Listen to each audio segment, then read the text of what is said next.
Good morning everyone. आइए start करते हैं अपने आज के लेक्चर के साथ। अपने लास्ट लेक्चर में हम लोग कर रहे थे प्रेफरेंस शेयर्स के बारे में, तो उसी टॉपिक को आगे बढ़ाते हैं। हमने अपनी लास्ट क्लास में किस किस चीज़ के साथ डील किया था? क्यूमुलेटिव प्रेफरेंस शेयर और नॉन क्यूमुलेटिव। क्यूमुलेटिव कौन से होते हैं? जो अपना हिस्सा इकट्ठा करके चलते हैं, यानी कि जिस साल प्रॉफिट आया उसी साल धावा बोल दे कि लाओ भी हमारा पिछले साल का भी प्रॉफिट हमें दो। और नॉन क्यूमुलेटिव कौन से होते हैं? जिन्हें जिस साल मिलेगा उस साल तो इक्विटी से पहले मिलेगा, परंतु पुराने शेयर्स इनके नहीं मिलेंगे, पुराने कोई डिविडेंड नहीं दिया जाएगा। ठीक है जी। उसके बाद है रिडीमेबल। रिडीमेबल मतलब जिन्हें रिडीम किया जाएगा, रिडीम्ड और repaid after the expiry of a stipulated period, यानी कि एक फिक्स टाइम के बाद जिनका क्या किया जाए, रिपेमेंट किया जाए। उन चीज़ को क्या बोलते हैं हम? उस चीज़ को हम बोलेंगे आगे हैं हमारे पास पार्टिसिपेटिंग प्रेफरेंस शेयर। कौन से प्रेफरेंस शेयर? जो पार्टिसिपेट करेंगे। भैया क्या क्या पार्टिसिपेट करेंगे? Participating preference shareholders are entitled to share the surplus profit and surplus assets of the company in addition to the preference dividend, यानी कि डिविडेंड तो मिल गया, उसके बाद भी अगर कंपनी में कोई सरप्लस एक्स्ट्रा प्रॉफिट बच गया, एक्स्ट्रा मक्खन आ गया, तो वो ये बटोर के ले जाएंगे। तो पार्टिसिपेटिंग प्रेफरेंस शेयर क्या करते हैं? अपना डिविडेंड तो लेंगे ही लेंगे, डिविडेंड के बाद जो बच गया, यानी कि फालतू एसेट बच गई, यानी कि इक्विटी वाला भी पेमेंट कर दिया, इनका भी पेमेंट कर दिया, उसके बाद भी प्रॉफिट बच गया, अब क्या करें? बांट दो। आगे क्या बोलते हैं? नॉन पार्टिसिपेटिंग प्रेफरेंस शेयर, जो पार्टिसिपेट नहीं करते, मतलब उनको क्या मिलेगा? अपना प्रेफरेंस डिविडेंड ही मिलेगा, उसके बाद जो बचा वो इनका नहीं है। Non participating preference share holder are not entitled to share surplus profits और surplus asset like participating preference share holder, को इस पर कोई अधिकार नहीं मिलता। ठीक है जी। आगे चलते हैं। आगे क्या है हमारे पास? कन्वर्टिएबल प्रेफरेंस शेयर। कन्वर्टिएबल प्रेफरेंस शेयर कौन से होते हैं? वो जो कन्वर्ट किए जा सके। नाम क्या बोल रहा है? कन्वर्टिएबल, यानी कि ऐसे शेयर्स जिनको हम एक फिक्स पीरियड के बाद क्या कर देंगे? कन्वर्ट कर देंगे। कहाँ कन्वर्ट कर देंगे? इक्विटी में कन्वर्ट कर देंगे। अब जो कन्वर्टिएबल शेयर्स होते हैं ना, उनको कंप्लीटली कन्वर्ट भी किया जा सकता है। मान लो मैंने आपको 10,000 प्रेफरेंस शेयर्स बांटे थे, ठीक है, मैंने बोला इसका 50% तो आप इक्विटी में कन्वर्ट करवा देना और 50% का पेमेंट ले जाना, तो कितने कन्वर्ट होंगे मेरे इक्विटी में? 5,000। 5,000 इक्विटी में कन्वर्ट हो जाएंगे और बाकी 5,000 प्रीपे हो जाएंगे। तो जो कन्वर्टिएबल होंगे उसमें क्या होंगे? दो तरह से हो सकता है, या तो होली कन्वर्टिएबल, फुली कन्वर्टिएबल बोलते हैं उसे, या फिर पार्टली कन्वर्टिएबल। तो जो फुली कन्वर्टिएबल होगा वो तो as it is 100% amount convert कर दिया जाएगा इक्विटी में, और जो पार्टली कन्वर्टिएबल होगा जितना कन्वर्ट किया जाएगा उतना कन्वर्ट हो जाएगा और बाकी बचा हुआ पैसा रिफंड कर दिया जाएगा। ठीक है जी। आगे है नॉन कन्वर्टिएबल। नॉन कन्वर्टिएबल मतलब बाद में इनको सिर्फ पेमेंट ही देना होगा, इनके पास कोई ऑप्शन नहीं है अपने प्रेफरेंस शेयर को कन्वर्ट करवाने का, यानी कि वो अपने प्रेफरेंस शेयर को इक्विटी में कन्वर्ट नहीं करवा सकते।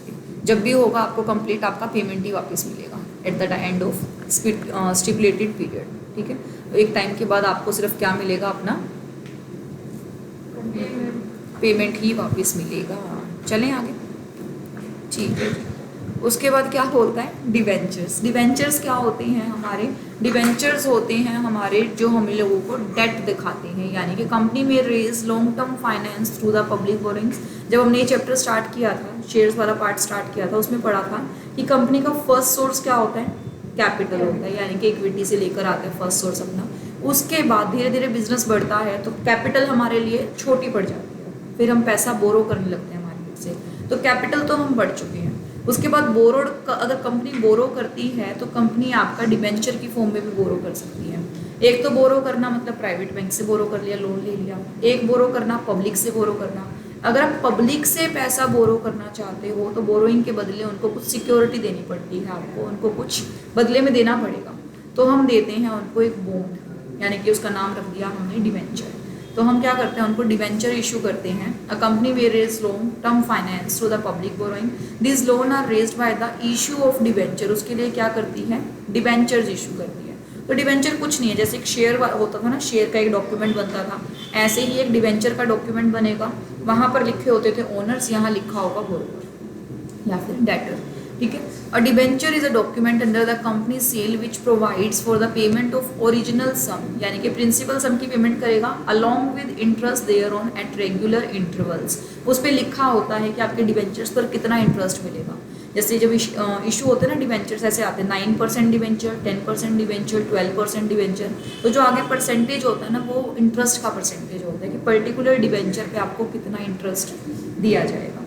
ठीक है, आगे बोलते हैं which is usually secured by fixed और floating charge on the company's property और undertaking and we technologies a loan to the company. वो क्या करते हैं, कंपनी की प्रॉपर्टी के ऊपर चार्ज क्रिएट करते हैं।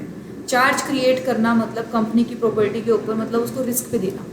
जैसे आपने अपनी प्रॉपर्टी मुझे गिरवी रख दी, आपने बोला कि प्रॉपर्टी गिरवी रख लो, उसके ऊपर लोन दे दो। ठीक है, तो आप अपनी प्रॉपर्टी पर क्या क्रिएट कर रहे हो, चार्ज क्रिएट कर रहे हो, मतलब उसके ऊपर खतरा मंडरा रहा है ना। अगर आपने रिपेमेंट नहीं किया तो उस प्रॉपर्टी को मैं बेच लूँगा। इसी तरह से जब कंपनी अपनी प्रॉपर्टी पर चार्ज क्रिएट करती है, क्योंकि उसने पब्लिक से क्या लिया है, पैसा लिया है, लोन लिया है, बोरो किया है पैसे को, तो वो कंपनी की प्रॉपर्टी खतरे में आ चुकी है। अगर कंपनी पब्लिक का पैसा लौटाएगी नहीं तो वो चार्ज वाला प्रॉपर्टी जो है वो बेच दी जाएगी। जब भी कोई प्रॉपर्टी सेल होती है ना तो वो फ्री फ्रॉम चार्ज होनी चाहिए, फ्री फ्रॉम एनकम्बरेंस होनी चाहिए। कहीं पर आपका शब्द पढ़ा जाएगा। चार्ज का मतलब क्या होता है, किसी पे होल्ड रखना, किसी का होल्ड लेना। अगर जनरली मैं बात करूँ, मैंने आपके ऊपर चार्ज लिया, यानी कि मैंने आपके ऊपर होल्ड लिया।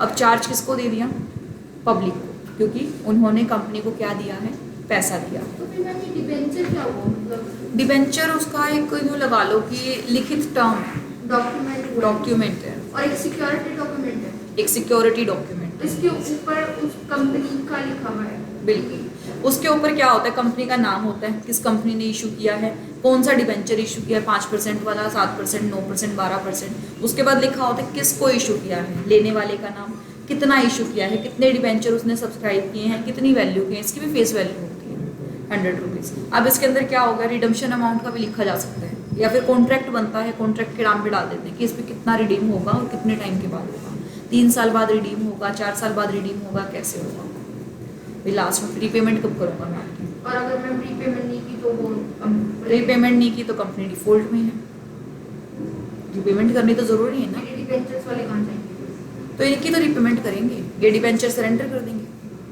तो फिर ये पेमेंट कहाँ से लेंगे, ये कंपनी के पास लेकर जाएंगे अपना डिबेंचर सर्टिफिकेट कि देखो मैंने आपको इतना कर्जा दिया था और उसके बदले आपने मुझे सर्टिफिकेट दिया, अब कर्जा चुकाने की बारी आई है, अपना सर्टिफिकेट अपने पास रखो, मुझे मेरा पैसा दे दो। और नहीं दिया तो कंपनी ने अगर नहीं दिया तो इनके पास पावर होती है, कंपनी के खिलाफ केस कर सकते हैं। प्रॉपर्टी रखी थी ना चार्ज पे, वो प्रॉपर्टी बिकवा दो। खुद से नहीं बेच सकते लेकिन कोर्ट के थ्रू तो बिकवा सकते हैं, तभी तो चार्ज क्रिएट किया गया। तो ऐसा बैंकों में भी बोलो। ऐसा ही होता है, बोलो ना। बैंक्स में भी तो मैम ऐसा ही होता है। बैंक्स में भी ऐसा ही होता है, ये तो डिपेंड करता है ना आपको लोन लेना किससे है, पब्लिक से लेना है, बैंक से लेना है। जब भी आप लोन लेते हो तो बैंक में भी तो आप रिसर्च करते हो किस बैंक का रेट ऑफ इंटरेस्ट सस्ता है, किसकी टर्म्स अच्छी हैं, किसकी पॉलिसीज अच्छी हैं। वैसे ही आपने सारे ऑप्शंस को सर्च किया, ठीक है, मान लो आपने बैंक का ऑप्शन ढूंढा, आपने डिवेंचर का ऑप्शन ढूंढा, आपने इक्विटी का ऑप्शन ढूंढा, इन तीनों में से जो कंपनी को सस्ता लगता है ना, कंपनी उसके पास जाती है, सस्ता पैसा जो देगा। पापा बिजनेस करते हैं, कई बार पापा के पास खुद के पास पैसे होते हैं, पापा फिर भी कहते हैं ना किस्तें बनवाते हैं, किस्तें सस्ती पड़ती है। बढ़िया दिमाग यही कहता है ना, जहाँ से सस्ता पैसा मिलता है वही पैसा अप्लाई करना चाहिए। वैसे भी बिजनेस तो स्टार्ट तो बनियो नहीं किया था। आगे क्या है, a debenture holder is a credit. तो जब भी फाइनेंस की बात आए ना तो इसमें देख लेना बनिया होता है यहाँ पे कैसे करता काम, बनिया ऐसे काम करता, तो अपना सारा का सारा वैसे के वैसे दिमाग अपने आप लग जाता है। अच्छा, आप में से बनिया कौन कौन है? आप तीनों, आप अलग है, चलो कोई बात नहीं, मेजोरिटी है फिर तो ठीक है, वरना मुझे लग रहा है एक ही बनिया, बस सारे पकड़ के पीटेंगे अपने को। चलो ना ना, ऐसे तो नहीं कर सकते। चलो आगे चलते हैं। अ debenture holder is a creditor of the company, a fixed rate of interest is paid on debenture. यानी कि क्या है, जिसने डिबेंचर होल्ड किया वो कंपनी का क्या बन गया, क्रेडिटर बन गया, यानी कि उसने पैसे कंपनी को दिए हैं, वो लेनदार बन गया। मतलब अब कंपनी से वो मांग सकता है, भैया मैंने तुम्हें उस टाइम पर क्या दिया था, लोन दिया था, लाओ पैसा वापस करो। क्रेडिटर साइड में लिखा जाएगा, क्रेडिटर साइड होती है आपकी लाइबिलिटीज की। तो क्या बोलता है, fixed rate of interest is paid on debenture. Debenture के ऊपर क्या दिया जाएगा, fixed rate of interest. The interest on debenture is a charge on the P&L account of the company. ये जो डिबेंचर से इंटरेस्ट पे होता है ना, ये कटता है कहाँ से, P&L से, यानी कि P&L का खर्चा है। P&L बोले तो profit and loss account, company अपने लॉस और प्रॉफिट का खाता बनाती है जिसे बोला जाता है P&L अकाउंट, और उसमें जो भी खर्चे होते हैं वो लॉस में चले जाते हैं, आपके डेबिट साइड चले जाते हैं, जो इनकम आती है वो आपकी क्रेडिट साइड चली जाती है। ठीक है, नेक्स्ट क्या बोलता है, debentures are generally given on a floating charge over the assets of the company. Debentures को जनरली फ्लोटिंग चार्ज दिया जाता है। फ्लोट करना मतलब तैरते रहना, जो तैरता है वो फ्लोट करता है। फ्लोटिंग चार्ज का मतलब ऐसा चार्ज जो तैरता रहेगा। अब तैरता कैसे रहेगा, वैसे तो मैं अपनी संपत्ति किसी को गिरवी रख देती हूँ तो मैं उसका कोई काम नहीं कर सकती, मतलब उसको खरीद नहीं सकती, उसको बेच नहीं सकती, उसकी सारी ट्रांजेक्शन मेरी बंद हो जाती है। जब सारी ट्रांजेक्शन बंद हो जाए यानी कि आपको प्रॉपर्टी यूज़ करने का अधिकार बंद हो जाए, उस चार्ज को कहा जाता है फिक्स चार्ज। लेकिन जब प्रॉपर्टी को यूज़ करने का चार्ज आपके हाथ में ही है तो उस चार्ज को कहा जाता है फ्लोटिंग चार्ज। मान लो जी मैंने बिजनेस के लिए लोन लिया था, मैंने बोला था मैं अपनी पूरी दुकान तेरे को गिरवी रखती हूँ, ठीक है, लेकिन इसके अंदर जो माल है वो भी गिरवी तो रख रही हूँ, लेकिन मैं माल खरीदती बेचती रहूँगी। मैं मानती हूँ कि मिनिमम मेरी दुकान में मान लो 5 लाख का माल है, मैं कहती हूँ कि कभी भी मेरी दुकान में ना 1 लाख से कम का माल होता ही नहीं, तो यानी कि ऑन एन एवरेज तेरी सिक्योरिटी 1 लाख की तो है ही है। बस ये फ्लोटिंग चार्ज हो गया, मतलब तू कभी भी आए अगर मैं तेरे को पैसा ना दूँ तो मेरी दुकान जब्त कर दी, लेकिन दुकान करने की पावर तो मिलनी चाहिए ना हमें, वरना पैसा चुकाएंगे कैसे। तो उस दुकान पे जो चार्ज मिला वो कैसा हुआ, फ्लोटिंग चार्ज, क्योंकि उस पर चार्ज क्रिएट करते ही हमारा कोई राइट खत्म नहीं हुआ, बस एक चार्ज बन गया, ठीक है दे देंगे, तो फ्लोट करता रहता है, तैरता रहता है। When the debentures are secured, they are paid on priority comparison to all the creditors। क्या बोलते हैं, डिबेंचर्स को अगर सिक्योर कर दिया गया, सिक्योर मतलब इसके लिए कोई संपत्ति हमने गिरवी रख दी, कोई चार्ज क्रिएट कर दिया तो वो सिक्योर क्रेडिटर हो गया, सिक्योर डिबेंचर हो गया। अब मान लो एक तो पैसा मेरे को पैसा उधार दिया था महक ने, एक पैसा उधार दिया था आशा ने। महक थी अभी चालाक बनिया, इसने क्या किया, पैसा उधार तो दे दूंगी मैम, बदले में कुछ जमा कराना पड़ेगा, गिरवी रखना पड़ेगा। ठीक है जी, मान लो मेरे पास गोल्ड की ज्वेलरी रखी थी, मैंने गिरवी रख दी इनके पास। अब इनका जो लोन था वो कैसा हो गया, सिक्योर्ड। आशा भोली भाली, आशा कहती है कोई बात नहीं मैम, आपको ही चाहिए ना, मैं अनसिक्योर्ड ही दे दूँगी, मतलब कोई सिक्योरिटी की मेरे को ज़रूरत ही नहीं है। ठीक है जी, मैं दोनों से लोन लिया ही, ठीक है। अब मेरी नीयत फिसल गई, मैंने आपको पैसे देने से मना कर दिया, ठीक है। अब बाय चांस आप मेरे पे केस कर देते हो और मेरे को मजबूरी होती है कि पहले मेरे को पेमेंट करना ही पड़ेगा, मैं बोलूँ मेरे पास तो पैसे ही नहीं है, तो मेरी जेब से जितने भी पैसे निकलेंगे वो किसको मिलने चाहिए, महक को या आशा को। अब कोर्ट क्या देखेगा, कहता सिक्योर्ड किसके वाला था, महक वाला, तो जो गहने बेचे जाएंगे ना उससे पहले पेमेंट किसका होगा, महक का। अगर कुछ बच गया तो जाएगा आशा के पास, नहीं बचा तो आशा विश्वास की चोट खाएगी, मतलब वो विश्वास विवाद में बदल जाएगा फिर। ठीक है, तो क्या होता है, अगर आपका डिबेंचर कैसा है, सिक्योर्ड है, तो आपको बेनिफिट मिलेगा, प्रायोरिटी मिलेगी किसके ऊपर, अनदर अनसिक्योर्ड क्रेडिटर्स के ऊपर। तो इसलिए जब भी आप किसी को कर्जा तो आप उस पर कोई सिक्योरिटी रखवाते हो, ताकि अगर कर्जा डूब भी जाए तो कम से कम कुछ सिक्योरिटी तो हो, कुछ तो हाथ आए। कहते हैं ना भागते चोर की लंगोटी से ही, तो कुछ तो हाथ आए।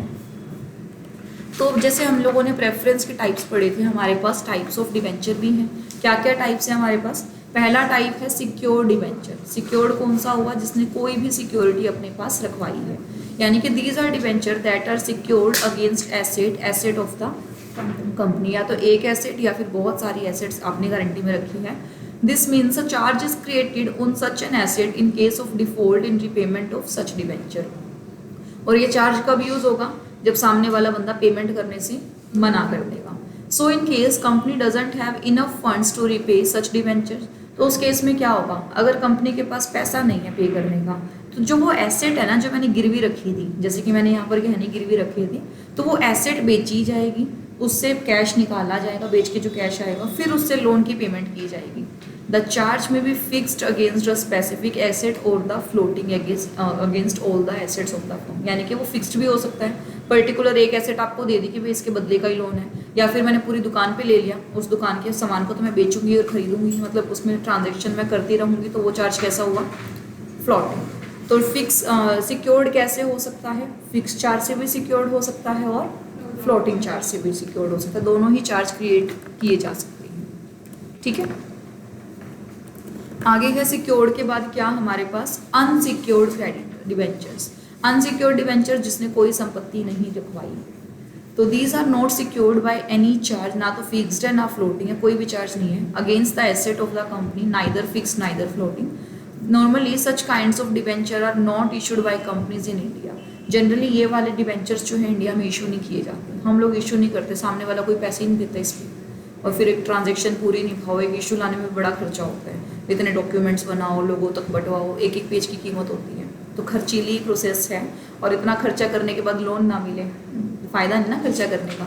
तो अनसिक्योर्ड जनरली इंडिया में इशू नहीं किए जाते। ठीक है जी, आगे क्या बोलता है, डिवेंचर्स दो तरीके के हो सकते हैं, रिडीमेबल और irredeemable. Redeemable debentures, these debentures are payable at the expiry of their term, which means at the end of specified time they are payable either in lump sum or in installments over a time period. Such debentures can be redeemable at par, premium or discount. बोलता है कि उसको redeem कर सकते हैं पार पे। पार का मतलब होता है जितनी वैल्यू थी डिवेंचर की उतने पे। मान लो 100 का डिवेंचर था तो 100 पे ही पेमेंट होगा, बीच में जो इंटरेस्ट दिया वो अलग बात है। प्रीमियम का मतलब होता है 100 का डिवेंचर था पर पेमेंट करते टाइम में तुम्हें 105, 110, 115, मतलब 100 से ऊपर का जितना भी अमाउंट दोगे वो अमाउंट क्या होगा, प्रीमियम होगा। डिस्काउंट का मतलब है जब इशू किया था तो वो क्या था, 100 रुपये का था, जब रिपेमेंट का टाइम आएगा मैं 98 रुपये दूंगी, 95 रुपये ही दूंगी, यानी कि कम पैसा अगर मैं आपको दूँ तो वो क्या होगा आपका डिस्काउंट के ऊपर। ठीक है, तो डिवेंचर कैसे भी इशू किया जा सकता है, पार, प्रीमियम और डिस्काउंट। आगे है क्या हमारे पास, इररिडीमेबल डिवेंचर्स। इररिडीमेबल डिवेंचर्स कौन से होते हैं, जो रिडीम नहीं किए जा सकते। Such debentures are perpetual in nature, ये लगातार कॉन्टिन्यूटी में चलते हैं, रेन्यू हो जाते हैं। There is no fix date at which they become payable, और उनकी कोई फिक्स नहीं होती है, ऑन डिमांड हो जाते हैं। They are redeemable when the companies goes into liquidation process, अगर कंपनी का दिवाला निकल रहा है, दिवालिया हो रही है, लिक्विडेशन में जा रही है, तो उनका रिडम्पशन करना ही पड़ेगा। और they can redeemable after an unspecified long time interval, या किसी भी टाइम के बाद इनको रिडीम किया जा सकता है। मतलब रिडीमेबल जिनका फिक्स टाइम पीरियड हो, इररिडीमेबल जिनका कोई टाइम पीरियड फिक्स ना हो, परपेचुअल है, कॉन्टिन्यूटी में जब तक चल रहा है चलने दो, ऐसे वाली चीज़। ठीक है, आगे चलते हैं फुली कन्वर्टिएबल डिवेंचर्स। फुली कन्वर्टिएबल डिवेंचर्स होते हैं हमारे ऐसे डिवेंचर्स जिसको 100% कन्वर्ट किया जा सकता है, पार्टली कन्वर्ट जिससे कन्वर्ट नहीं किया जा सकता। तो फुली कन्वर्टिएबल में देखो क्या बोलते हैं कि these shares can be converted to equity shares. Shares नहीं, यहाँ काट के डिवेंचर्स लिख लेना, पुराना ही कॉपी कर दिया होगा इसने। तो these debentures can be converted to the equity shares at the option of the debenture holders. इन डिवेंचर्स को हम कन्वर्ट कर सकते हैं इक्विटी में अगर डिवेंचर होल्डर चाहे तो। So if he wishes that after a specified time all his shares will be converted into equity shares and he will become a shareholder, तो अगर वो चाहेंगे तो वो इक्विटी में कन्वर्ट हो जाएंगे, और अगर कन्वर्ट होंगे तो वो क्या बन जाएंगे, अब शेयर होल्डर। आगे क्या बोलते हैं, पार्टली कन्वर्टिएबल डिवेंचर, यानी कि जो पूरे ना कन्वर्ट होकर आधे कन्वर्ट होंगे। अब आपने 1000 अगर मान लो डिवेंचर इशू किए हुए हैं और आपको बोला कि आप पार्टी कन्वर्टेबल हो, तो आधे डिवेंचर आप रिडीम करा लो, आधे डिवेंचर आप कन्वर्ट करा लो। Here the holder of such debenture are given the option to partially convert their debentures to shares. If he opts for the conversion, he will be both a creditor and a shareholder of the company. तो अगर उसने मान लो आधे debentures क्या कर लिए, convert करवा लिए, आधे कन्वर्ट करवा लिए तो उन आधे के लिए वो क्या बन जाएगा, शेयर होल्डर्स। बाकी आधे की अगर वो रिपेमेंट करवा लेगा तो छुट्टी, और रिपेमेंट नहीं करवाएगा तो उसके लिए वो क्या बना रहेगा, क्रेडिटर कंपनी। ठीक है, आगे है नॉन कन्वर्टेबल, ऐसे डिवेंचर्स जो कन्वर्ट नहीं किए जा सकते। ठीक है, या तो उनकी मैच्योरिटी का टाइम आएगा तो डायरेक्टली पेमेंट मिलेगा उनको, और कुछ नहीं। ठीक है जी, उसके बाद दो तरह के डिवेंचर्स और हैं हमारे पास। पहला क्या है, बियरर, और दूसरा क्या है, रजिस्टर्ड। बियरर क्या होता है, बियरर होता है जिसको लॉस बियर करना पड़ेगा। लॉस बियर करना पड़ेगा मतलब बियरर डिवेंचर्स, जैसे कि एक डिवेंचर सर्टिफिकेट है, उस पर किसी का नाम नहीं लिखा हुआ, अब वो जिसको मिलेगा ना वो उसका है। 100 रुपये का नोट है, उस पर किसी का नाम लिखा हुआ है, यहाँ पड़ा था 100 रुपये का नोट, आशा उठा के ले गई, कहती पड़ा है नोट बेकार है, तो वो नोट किसका है, आशा का है, क्योंकि नोट पे नाम नहीं था। नोट क्या था, बियरर था। तो ऐसी चीज़ जो जिसने उठा ली वो उसी की हो जाए, वो चीज़ क्या होती है, आपकी बियरर होती है, यानी कि जिसके हाथ में जिसकी लाठी उसकी भैंस।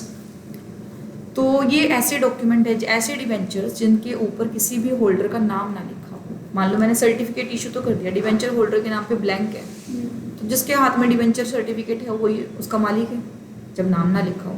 अगर वो मान लो मैंने महक को इशू किया, महक कहती नाम लिखना रहने दो, क्या पता मेरे को कल किसी को बेचने पड़ जाए, फिर वो बाद में पंगे कराने पड़ेंगे, बिना नाम के दे दो मुझे। ठीक है, कंपनी ने दे दिया बिना नाम के कहने पे। अब इनसे वो गिर गया रास्ते में, गिर गया तो गिर गया। अगर मान लो आशा को मिल गया तो आशा ले जाएगी, फिर तो बताएगी भी नहीं कि तेरा वो डिवेंचर गिर गया था वहाँ पे। उसका नाम थोड़ी ना होगा तो मैं इसको बताऊंगी। हाँ, नाम तो होगा नहीं ना। तो क्या है, बियरर कंपनी का नाम कंपनी का नाम होगा। ऐसे तो डिस्टिंक्टिव नंबर भी होते हैं, डिस्टिंक्टिव नंबर, लेकिन वो डिस्टिंक्टिव नंबर होते हैं जैसे अपने पेज नंबर होते हैं ना, यूनिक पेज नंबर, वैसे ही शेयर नंबर होते हैं, उनको बोलते हैं डिस्टिंक्टिव नंबर। हर एक सर्टिफिकेट पे होता है डिस्टिंक्टिव नंबर। अब उस नंबर्स के अगेंस्ट नाम लिखा होगा तो पता चले ना वो किसके हैं, नाम ही नहीं लिखवाया मैडम ने, तो वो बियरर है। Are those which are payable to the bearer thereof, these can be transferred merely by delivery. अगर मान लो अगर ये आपको ट्रांसफ़र करने पड़ जाए तो बस आपको ये सर्टिफिकेट उठा के सामने वाले को देना ही है और ये ट्रांसफ़र हो गया। इसके लिए कोई फॉर्मेलिटी करने की ज़रूरत नहीं है। इंटरेस्ट किसको मिलेगा, इंटरेस्ट उसी को मिलेगा जो इसको लेकर जाएगा। Interest is paid to the person who produce the interest coupon attach to such debentures. अब इनके पीछे कूपन लगा होगा, जो कूपन लेकर जाएगा उसी को इंटरेस्ट मिलेगा, जो नहीं लेकर जाएगा उसको नहीं मिलेगा। और कूपन कौन ले जा पाएगा, जिसके पास सर्टिफिकेट होगा। तो बियरर इसलिए क्योंकि जिसके पास है उसी का ही है, जो इसे बियर करता है, जो इसे होल्ड करता है, उसी का वो रह जाएगा। आगे क्या है, रजिस्टर्ड। रजिस्टर्ड है बियरर से उल्टा, इसके ऊपर बंदे का नाम लिखा जाता है कि मैं रजिस्टर्ड हूँ। So registered are those which are payable to the person who appear in the register of debenture holder. इसमें डिवेंचर होल्डर के रजिस्टर पे बंदे का नाम लिखा जाएगा। अब आशा उठा नहीं पाएगी क्योंकि अब महक ने अपना नाम लिखवाया, महक को एक बार गलती करने के बाद अक्कल आ गई। अब दोबारा जब डिवेंचर लेने जाएगी तो क्या करेगी, अपना नाम लिखवा कर आएगी ताकि कोई और उसका फ़ायदा ना उठा सके। और मैम अगर गलती से फिर भी गिर गया तो अगर आपने अपना नाम लिखवाया होता है ना तो आप डुप्लीकेट इशू करवा सकते हो कंपनी से। आपको लेकिन जिम्मेदारी लेनी पड़ेगी कि भाई वो मुझसे गिर गया है, कहीं पे गुम हो गया है, उसका मैं FIR लिखवा रही हूँ, आप मुझे नया उसका डुप्लीकेट इशू कर दो। फिर उस पर लिखा होता है डुप्लीकेट कॉपी। और फिर अगर पुराने वाला होल्डर उसको लेकर जाता है तो उसके ऊपर सज़ा भी हो सकती है। These can be transferred only by executing a transfer deed। तो जो रजिस्टर्ड होते हैं ना उनको ट्रांसफ़र करने के लिए आपको डीड बनानी पड़ती है कि भाई मैं अपना सर्टिफिकेट तुम्हें ट्रांसफ़र करता हूँ, बिना इस डीड के ये वैलिड नहीं होगा। तो इसके अंदर ट्रांसफ़र करने वाले के हस्ताक्षर होंगे, ट्रांसफ़र लेने वाले के हस्ताक्षर होंगे, कंपनी के भी हस्ताक्षर होंगे क्योंकि अल्टीमेट तो रजिस्ट्री कंपनी करेगी ना उसकी, तो कंपनी के भी हस्ताक्षर होते हैं। तो ट्रांसफ़र डीड बनाई जाती है। और क्या बोलता है कि इंटरेस्ट किसको दिया जाएगा, इसके रजिस्टर्ड होल्डर को दिया जाएगा। जिसका नाम रजिस्टर में छपा होगा उसी को इंटरेस्ट मिलेगा, किसी को भी इंटरेस्ट नहीं मिलेगा, चाहे तुम कितनी डिवेंचर जाकर दिखा दो सामने वाले। ठीक है, इसके साथ आपका ख़त्म हो गया है डिवेंचर वाला पार्ट। तो आपका इक्विटी, प्रेफरेंस और डिवेंचर तीनों आपको ज़िंदगी भर आपका पीछा नहीं छोड़ेंगे। आप कंपनी में चले जाओगे तब भी आपका पीछा नहीं छोड़ेंगे, तो हमेशा काम आने वाले कंसेप्ट हैं। अभी थोड़ा सा छोटे लेवल पे हैं, आगे और डीप में आएंगे तो भी छोटे लेवल वाले लाइन टू लाइन बढ़िया तरीके से करने हैं आपको। ठीक है जी। लो में अकाउंट्स तो तुम्हारा थोड़ा सा आएगा, अब तुम्हें ज़िंदगी भर लो ही पढ़ना है। मैम तो ये पार्टिसिपेटिंग प्रेफरेंस शेयर बताना। पार्टिसिपेटिंग, जो पार्टिसिपेट करते हैं मतलब कंपनी ने आपको डिविडेंड बांट दिया। मान लो कंपनी के पास इस बार ना बहुत अच्छा प्रॉफिट हुआ था, कंपनी ने आपको डिविडेंड बांट दिया, तो आपका तो प्रेफरेंस है, फिक्स डिविडेंड है, आपका प्रेफर्ड डिविडेंड है, आप लेकर चले गए। बाद में देखा इक्विटी शेयर होल्डर वालों को ज़्यादा डिविडेंड बच गया। आप कहते हो कि भाई नहीं, हम तो पार्टिसिपेटिंग प्रेफरेंस शेयर वाले हैं, हमें तो हिस्सा दो, यानी कि जितना एक्स्ट्रा उनको पे करोगे हमें उसमें हिस्सा चाहिए, सरप्लस में हमें हिस्सा चाहिए। और अगर आप पार्टिसिपेटिंग ना हुए तो आपको कोई हिस्सा नहीं मिलेगा, बस अपना प्रेफरेंस डिविडेंड लो, खुश रहो, चलते बनो। ठीक है, चलो इतना ही करेंगे आज इसके अंदर। ठीक है, और साथ साथ लेकिन इसको ना अब अपना बैकअप, क्योंकि अब अपना करंट काम कम इसलिए चल रहा है ताकि अपना बैकअप साथ साथ करते रहो, टाइम अब हमारे पास ज़्यादा नहीं है। तो इसके जो भी अपने 4 चैप्टर हो चुके हैं ना, 5th 6th 7th 8th complete है आप लोगों के, तो उसको साथ साथ रिवाइज करते हो। कोई भी डाउट हो अब तो आप ऑफलाइन भी ले सकते हो डाउट, और अब डाउट ले लेना, ऑनलाइन में नहीं लिया तुम्हारा काम चल गया था, अब नहीं चलेगा, अब पूछने वाले हैं तुमसे सब।